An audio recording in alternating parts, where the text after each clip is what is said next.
మీ business ఏదైనా మీ ఊర్లో promotion చేయాలంటే అది సుమన్ టీవీతోనే సాధ్యం. ఇప్పుడే సంప్రదించండి. అందరికీ నమస్కారం.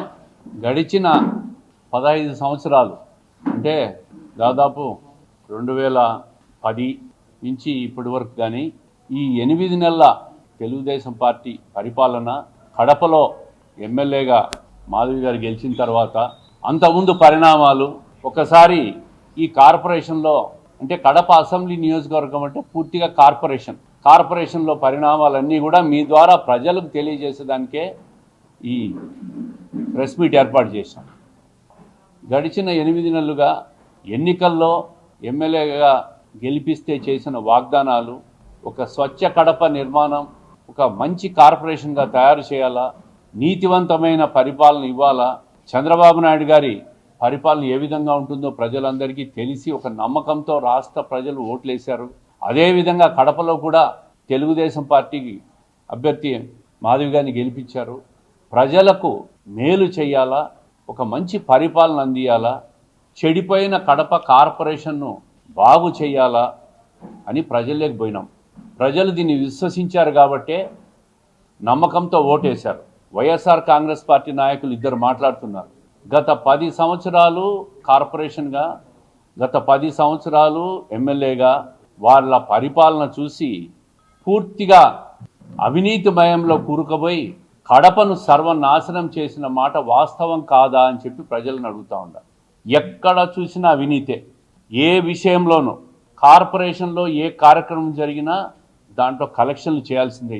ఇద్దరు నాయకులు పేర్లు మీకు తెలిసి ఇద్దరు ఎవరో. 2005లో కార్పొరేషన్ మున్సిపాలిటీ నుంచి కార్పొరేషన్ రూపాంతరం చెందింది. 2005లో నుంచి 10 వరకు కానీ ఒక రకమైన పరిపాలన ఉన్నా 2014 నుంచి 24 వరకు 25 ఈ రోజు వరకు కూడా ఈ 10 సంవత్సరాల్లో ఎంత అవినీతిమయమైందో కార్పొరేషన్లోకి ఒకసారి పోయి విజిలెన్స్ వెరిఫై చేస్తే కంపు కొడతా ఉంది. దాన్ని నిర్మూలించేదానికి, వాళ్ళ అవినీతిని ప్రజల ముందు పెట్టేదానికి మేము కానీ ఎమ్మెల్యే గారు కానీ చేస్తున్న ప్రయత్నాన్ని ప్రజలందరూ కూడా హర్షిస్తూ ఉన్నారు. 90% ప్రజలు సంతృప్తి వ్యక్తం చేస్తూ ఉన్నారు. కానీ 10% చాలా గగ్గోలు పెడతా ఉన్నారు. కక్ష సాధింపు అనే మాట వాడుతూ ఉన్నారు. ఇది కక్ష సాధింపులు కాదు. మీరు చేసిన అవినీతి బయటపెట్టి మీ దొంగతనాలన్నీ ప్రజలకు తెలుస్తాండాయని చెప్పి దానికి ఒక కక్ష సాధింపు అనే పేరు పెడతా ఉన్నారు. ఎప్పుడూ లేని సంస్కృతి కడపలో కొత్తగా వచ్చిందంటారు. ఎస్, కొత్త సంస్కృతే వచ్చింది. ఇప్పుడు కొత్త సంస్కృతికి తెరలేపాం.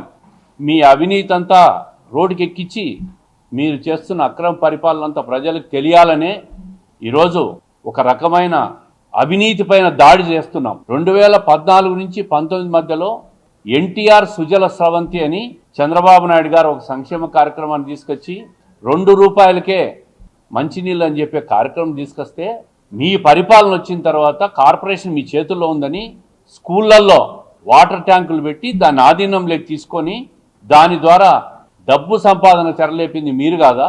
మీ కార్పొరేటర్లు, మీ ఇద్దరు నాయకులు కాదా? పిల్లలు స్కూళ్ళల్లో తల్లిదండ్రులు మాకు అబ్జెక్షన్ ఉందని చెప్పి కంప్లైంట్ చేస్తే కూడా అధికారం మీ చేతిలో ఉందని దాన్ని పక్కన పెట్టేసి వ్యాపారాలు చేస్తుంది మీరు కాదా? ఈరోజు అవన్నీ కూడా అవినీతిమయం. అవి ప్రజలకు ఉచితంగా నీళ్ళు ఇవ్వాలా, ఇవి కార్పొరేషన్ ఆస్తులు అని చెప్పి ఎమ్మెల్యే అవి ఖాళీ చేయమని చెప్పి డిఆర్సీ మీటింగ్లో మాట్లాడితే దాన్ని కక్ష సాధింపు, అది మా ఎంపీ ల్యాడ్స్ అని మాట్లాడతారు. ఎంపీ ల్యాడ్స్ అంటే ఎంపీ సొంత ఆస్తులా? అవి కేంద్ర ప్రభుత్వం ఎంపీకి ల్యాడ్స్ ఇచ్చింది అభివృద్ధి కార్యక్రమాలు, అవి ప్రభుత్వ ఆస్తులు. ఈరోజు కార్పొరేషన్లో ఉన్న వాటర్ ట్యాంకులు, ఆర్ఓ ప్లాంట్లు కార్పొరేషన్ ఆస్తులు. ప్రజలకు ఉచితంగా నీళ్ళు ఇవ్వాలా. ఆర్ఓ ప్లాంట్లకు కరెంటు బిల్లులు కూడా స్కూళ్ళకు అటాచ్ చేసినారు. స్కూళ్ళు కూడా ఆ ఆర్ఓ ప్లాంట్లో కరెంటు బిల్లులు కడతా ఉంది. ఇంత అరాచకం చేసినారు వీళ్ళు. ఇవన్నీ బయట పెట్టి మాట్లాడుతూ ఉంటే మీరు ఈరోజు కక్ష సాధింపుల గురించి మాట్లాడుతాను.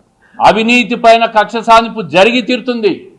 దీంట్లో ఎక్కడ ఉపేక్షించేది లేదు. ఎంత పెద్దవారైనా బోర్లు వేసినారు. వాల్టా చట్టంలో పర్మిషన్లు తీసుకున్నారా? ఇదే ఆర్ఓ ప్లాంట్లకు బోర్లు వేసి వాల్టా చట్టంలో పర్మిషన్లు తీసుకున్నారా? మీరు ఏ పర్మిషన్లు ఉండవు. ఎక్కడ మీకు వ్యాపారానికి అనుకూలంగా ఉంటే డబ్బు సంపాదన కోసం ఎన్ని బోర్లు ఎక్కడ పడితే అక్కడ బోర్లు వేస్తారు.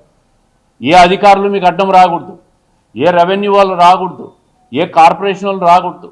ఆ కింద స్థాయి అధికారులను కూడా ప్రలోభపెట్టి భయపెట్టి మీ అవినీతిలో భాగస్వామ్యం చేసేసి ఈరోజు వాళ్ళందరినీ కూడా ఇబ్బంది పెట్టింది ఈ ఇద్దరు నాయకులు కాదా అని నేను అడుగుతా ఉంటాను.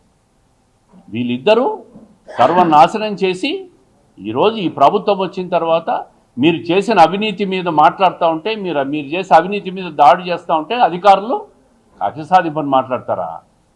ఇదే కక్ష సాధింపులు అవినీతి మీద జరుగుతాయి.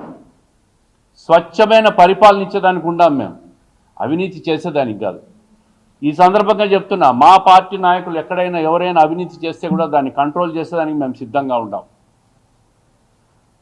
ఈ ప్రభుత్వం చంద్రబాబు నాయుడు గారు కూటమి ప్రభుత్వం ఆశించిన మేరకు, ప్రజల సంతృప్తి మేరకు నీతివంతమైన, అభివృద్ధికరమైన, సంక్షేమకరమైన పరిపాలన ఇచ్చేదానికి కట్టుబడి ఉండామనే విషయాన్ని ఈ సందర్భంగా ఒక పార్టీ అధ్యక్షునిగా ప్రజలకు తెలియజేస్తూ ఉండాలి.